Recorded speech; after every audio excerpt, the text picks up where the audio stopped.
आज हमारे पास digital India mission है। युवाओं के लिए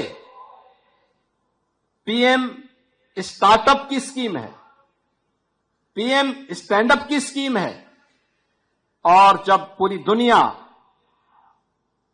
इस सदी की सबसे बड़ी महामारी के साए में जी रही थी,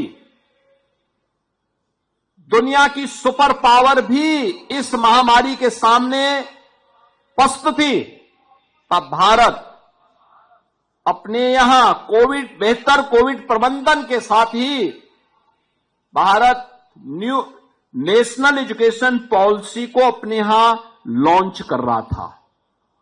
याद करिए, नेशनल एजुकेशन पॉलिसी एक परंपरागत डिग्री को नहीं, जो मोदी जी ने डिजिटल इंडिया मिशन की घोषणा की,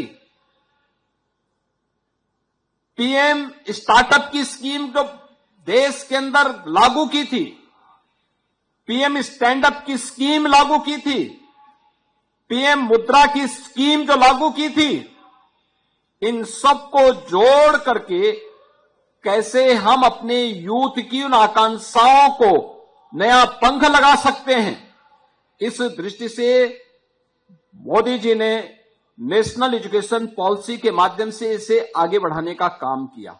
और उन्होंने केवल यही नहीं किया, उन्होंने कहा हमारे पास स्केल है, लेकिन उस स्केल को स्किल में बदलना है।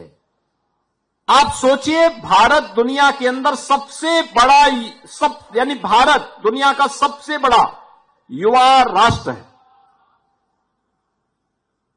देश के अंदर अगर आप देखेंगे, हमारी 56% आबादी ऐसी है जो वर्कफोर्स है, जो कामकाजी है, उसके लिए कार्य चाहिए,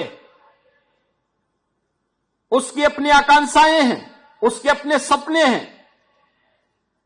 उन सपनों को उड़ान चाहिए और इसके लिए हमारे संस्थानों को तैयार होना है।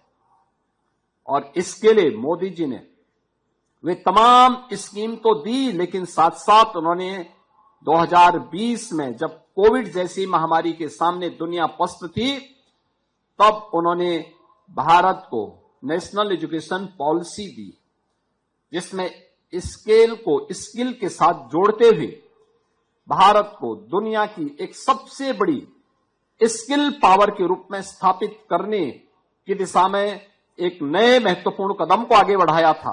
और स्केल और स्किल के इस बेहतरीन समन्वय का केंद्र बिंदु लखनऊ में अगर है तो वह बीबीडी यूनिवर्सिटी उसमें से एक है।